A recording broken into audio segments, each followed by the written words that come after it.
Hey dudes, what's up? MZ here, and welcome back to The Innocent Luna's Eclipsed Sinner. Yeah, still a long title to deal with. Ugh. Anyways, in the first episode, it was really kind of confusing, personally, because, first we were dealing with some guy setting up a crime scene or tampering with a crime scene or murder scene or something, and then we're in a weird hall and lots of strange noises were going on, and we're in some house or something that's in the middle of nothing. Really kind of confusing. And then we see our childhood friend Nanami. Yeah, Nanami. And excuse me. And it I still have no clue yet what's going on or why, but who knows? Maybe it's we're just getting into it. It's building up into something. So let's continue on with this and see what we're dealing with and where we're at. She remains silent and still, no matter what I ask. Oh, that's right. We're trying to check with her and be like, "Hey, I know you, don't I?" But she seemed rather quiet, like she didn't recognize us, or she just plain didn't want to talk about it. What happened to her? She isn't the Nanami I knew. I remembered she was a lovely and kind girl. Judging from her expression, she must be horrified. It is inevitable that her character would change under such an environment. Well, yeah, we're in kind of a messed up dungeon looking room here, wandering around in I don't know, like a freaking empty school hallway or something. It's the setting is definitely not the most conducive for a decent conversation, to say the least. People have fragile spirits and can easily be scared in strange environments. What's more, this place is filled with blood and horrible sounds. Well, yeah, it's definitely something. We're gonna say that. Anyone would be uh, freaked out easily under such circumstances. Nanami Shio may have already seen many scary scenes, judging by the expression on her face. Nanami is standing there looking around with a disturbed expression. Well, yeah, you're in this dungeon looking room, okay? Anybody would be kind of looking around going, I wonder what that's used for. And in their mind, they already know, but then they're like, I hope it's not going to be used on me. I finally think of a way to break the awkward silence. The smell of blood doesn't weaken, but deepens during the whole time. Ugh. So you get that horrible, irony smell? That metal, ugh, gross. Nanami. I call her once again loudly, but she remains standing still. It appears that the only way of getting her out of this bloody place is by forcing her out with me.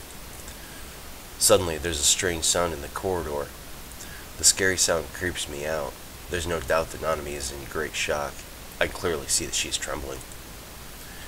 I can feel that danger is approaching us. If we stay here, then real danger may befall us. Since Nanami Shio isn't injured, why do you always say the whole name? Just curious. That's oh.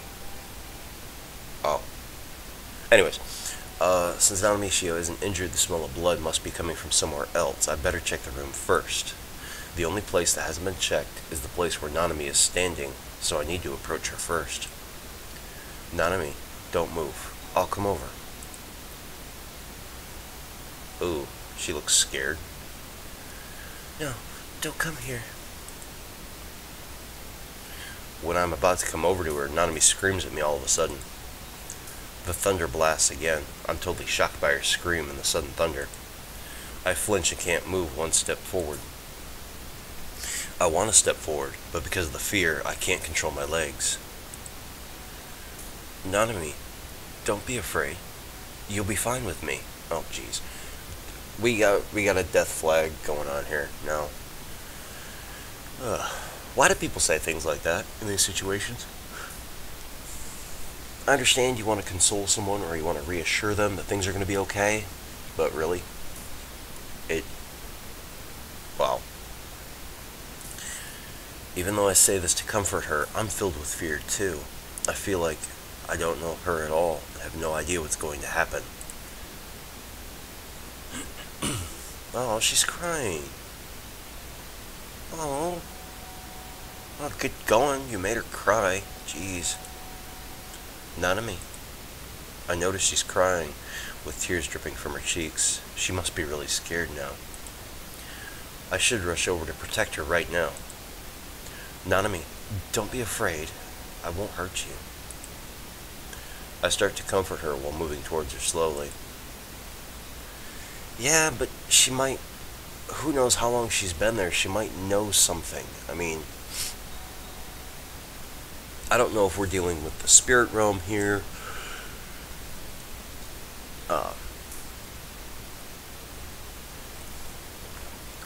Excuse me.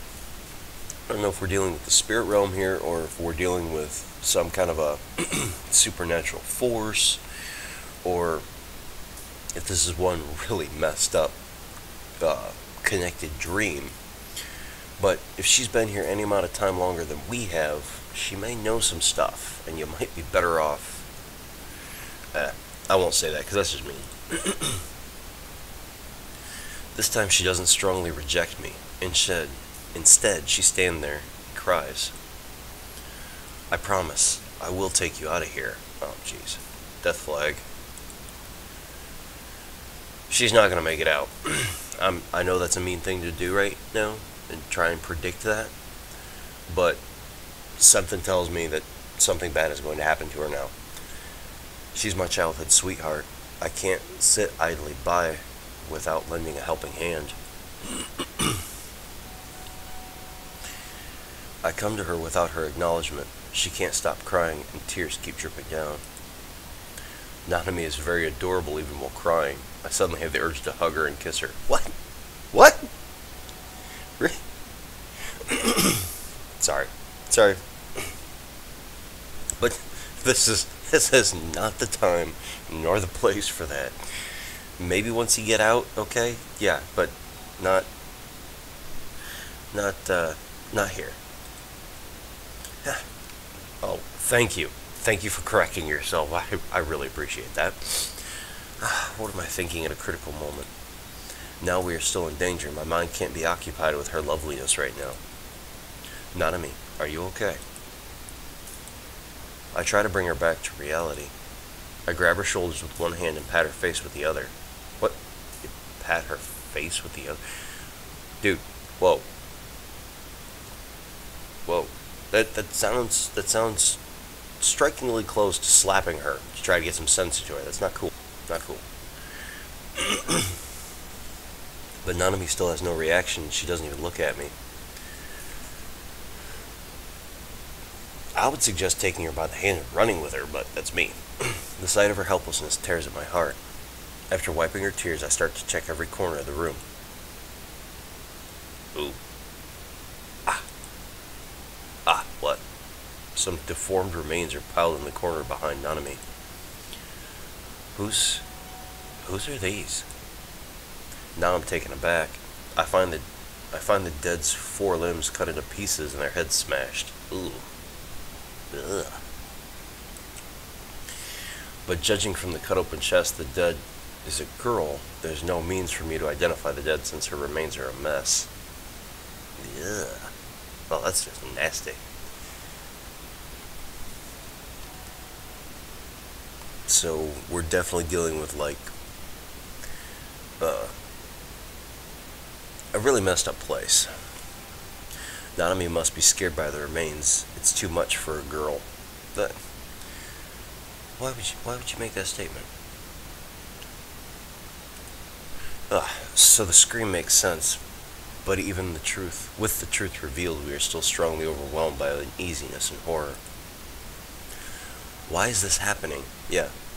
Yeah, we definitely need some answers or some story movement here, because it doesn't make a whole lot of sense right now. It just seems like a poor excuse to throw out some gore and some spooky situations. Uh, I feel sick at my stomach again after seeing the horrible scene and smelling the blood. Oh, excuse me. I prevent myself from vomiting and turn to gaze at Nanami. Most people try to get out of these situations. She walks a few steps away from me without me noticing and stares at me in fear. Is she scared of me? Nanami, let's leave, okay? No. No. No? Oh. This time I don't give her the chance to refuse me. I immediately grab her hand and see blood is all over her hands. The blood on her soft hands is still warm and wet. What? Whose blood is this? No, don't. She finally starts talking when I'm lost in thought, but what she says really surprises me. Is she not willing to leave here? Or does she hate me being around?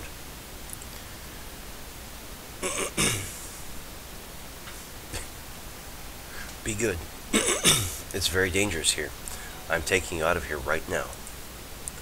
Although I have no idea where the exit is, I at least need to take her away from this disgusting and horrible room.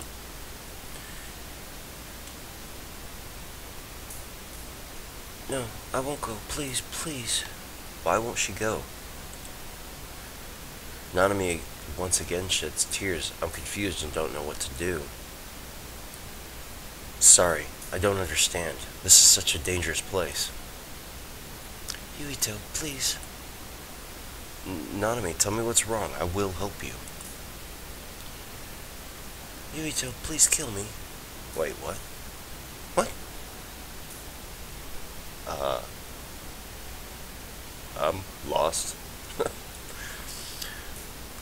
Apparently the protagonists feel the same way. What? Yuito, kill me, please. I'm trapped in here. You're trapped in here? What, in this room? Nanami, I promise. I will get you out of here. Trust me. No, I am trapped in here. So please kill me. Nanami. Aw. Nanami, what the hell is she talking about? When asked more questions, she keeps repeating those words. It appears that I have to decide what to do on my own. Take her away forcibly or leave her here. Oh, jeez. Yeah, you can see a little better in the room. That's, ugh. Eek. Take her away forcibly or leave her here. Oof. Well, if she means a lot to you, I don't really think it'd be a good thing to just leave her there. But at the same time, if you try and force her to come with you, A, that's not a very nice thing to do, and it could probably get you killed later on account of, I don't know, she might run out, or, make a sound or something that would draw something to you. And there's no, sometimes these types of choices, they'll be color coded, like as neutral, or red usually means something bad's going to happen. In this case, they're both red, so I don't really know. Screw it. We're gonna take her with us. No one gets left behind. Nanami, I am sorry. I must take you with me today.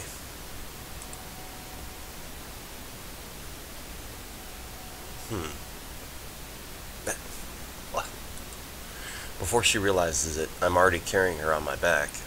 So, you just, slung her over your shoulder or something? Hold on to me, Nanami. She says nothing and has no reaction. I finally balance her on my back. After making sure she is okay, I continue walking ahead along the corridor. We finally make it to the end of the corridor. I'm totally exhausted. So you just, like, what? Slung her, how? Where are we? After coming out from the room, I walk into a forest. I have never been here before. The forest isn't thick, and the few withered trees around the building reek with an atmosphere of gloom. I suddenly want to see that building.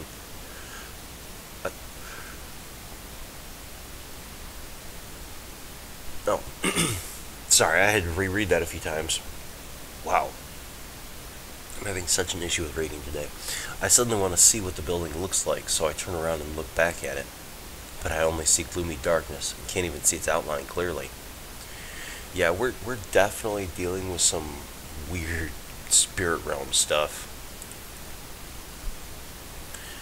The only thing I know for sure is the building is very grand.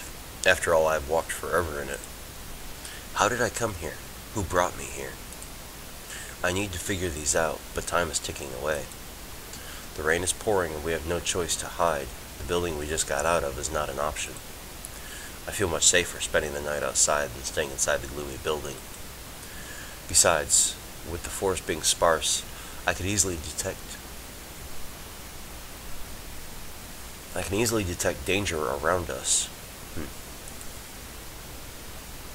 Sorry guys, that sentence just seemed really weirdly worded. It's better to walk ahead and find a place to crash. I keep walking while looking for a shelter.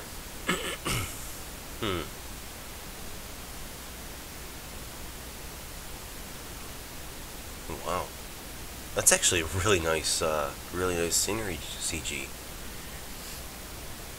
I don't know what he meant by it being sparse or withered, because that looks pretty damn green to me. We finally find a cave. I'm totally worn out with Nanami on my back. We'll spend the night here. I look back at Nanami. Aw.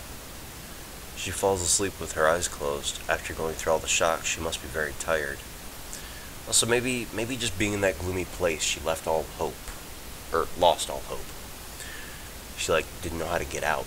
And being all by herself, it was probably a little much. I mean, I think for anybody being there alone for any amount of time would be a bit rough. But now here we are, we get a nice little cave, we get a freaking pretty nice looking forest. Definitely a nice scenery change. She's really sweet and doesn't move at all on my back. I don't really know if that's her fault or if that's on, can't really say that's on purpose considering she's asleep. With the last of my strength, I carry her into the cave.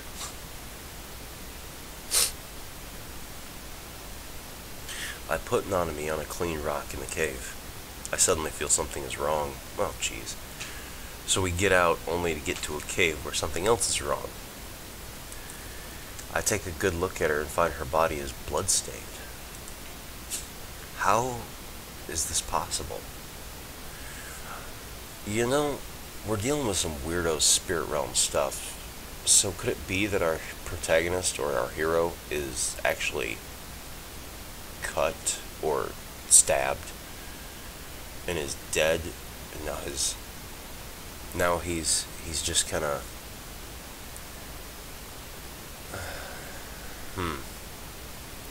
maybe it's from him. We'll just leave it at that. Maybe it's him. But I don't know. It's very strange. Nanami is hurt.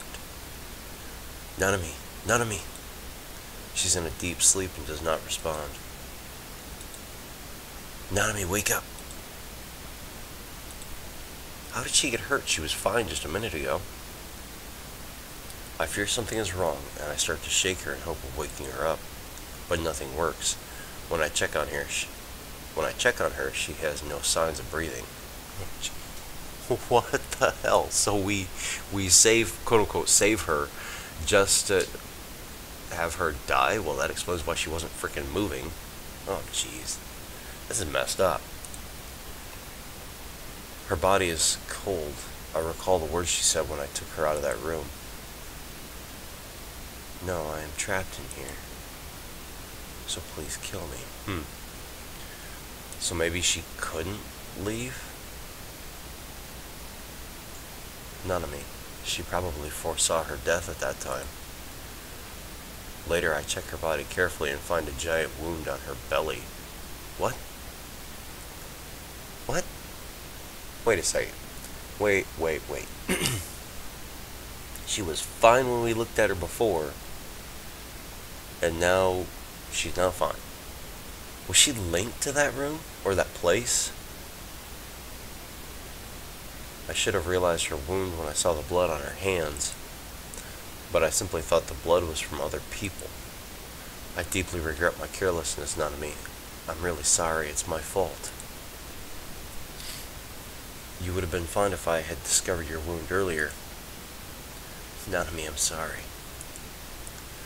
I throw myself against her body, crying, what am I going to do? What should I do? I'm willing to do anything as long as Nanami can be brought back to life, but now it's too late. Are we going to have some plot convenience? Maybe.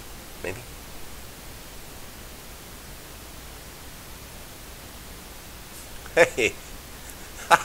Hey, I recognize this CG. This is from Lucy, The Eternity She Wished For. This is your main character's room. Wow. Sorry, anyways, when I wake up, I am wet with cold sweat. Wait, so that was all a dream? Opening my eyes, I see neither the gloomy and winding room nor the sparse forest under rain. I'm so relieved to find myself in my familiar bedroom. I sit on my bed and collect my thoughts. All the terrible experiences flash back in my head. Yeah, that was a dream? Good God, what did you eat before you went to bed? Clear scenes emerge in my head. I keep sweating on the thought. I keep sweating on the thought of the horror and the blood. It's okay. It was just a nightmare. Now everything is over. I keep comforting myself. Wow. Pulling open the curtains, I see tranquil and beautiful scenery, which really comforts me. With the sunlight shining in my room, my head gradually wakes up from the nightmare, and all the terrible scenes fade away. Luckily, it was just a dream. It's such a relief. The dream was indeed a terrible experience. I look up to see the clock. It's 6 o'clock sharp. So early. I didn't sleep well due to the nightmare. Since I already got up, I didn't want to go back to sleep either. Or I didn't want to go back to sleep. Yeah, after waking up from something like that, I don't think you could pay me to go back to sleep right then and there. Today is the first day of the vacation. Oh, sweet. I have plans with Nanami. She will come to see me at 7. Wait, Nanami. Nanami. She was the heroine in my nightmare. I'd rather call her a heroine than a close friend or childhood sweetheart. Besides her strange character and her way of talking in my dream, she was so adorable as always. But it was just a dream rather than reality. It would be awful if my nightmare became real. Oh, crap. You had to go and say it, didn't you? Yeah, had to go and say it. You guys know how these things work out, right? Still a little sleepy. I lied back. Wait a second. You just said you weren't going to go back to bed, but now you're sleepy, and oh, what? Dude, there's an old superstition. Alright, you wake up from a bad dream like that, you take a little sugar, you sprinkle it over your, which shoulder? I think it's your right shoulder. Toss a little sugar over your right shoulder, or no, it's your left shoulder. If it's a bad dream, it's over your left shoulder to say goodbye, and it gets rid of it. I don't know. I'm just thinking. You know, anything to keep that nightmare from coming back to you. You know. I lie back in bed after talking to myself. There's 1 hour to go. What should I do now? Should I go to her house or wait for her while lying in bed? Dude, get out of bed. Go check on her. Make sure it might be a nightmare, but putting your mind at ease at least a little bit makes everything better.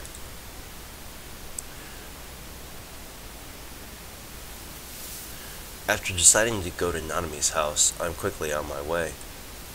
I, after all, had a strange dream about her, and I'm still haunted by those scenes in my dream. Even though it's not real, I still feel the great pain of when I couldn't save her in my dream. I'm really concerned about her. I'd better see her soon. After I see her smiling face and make sure she's okay, the fear from my nightmare will be gone. I see her coming out of her home. She must have come looking for me. Aw, I think she looks a whole lot better than she did in the dream. Definitely looks a lot better. But guys, I'm going to leave it right here. We at least have confirmation that the childhood friend is alright. Yeah. And, excuse me, my voice kind of cracked there. Oh man, that was an epic fail. Anyways, we've got confirmation that she's okay. And that was all just a dream. But seriously, what did he eat before he went to bed that gave him that nightmare? Because that was completely messed up. Ugh, yeah. Anyways, guys, I hope you enjoyed this episode. And until next time, take care of yourselves.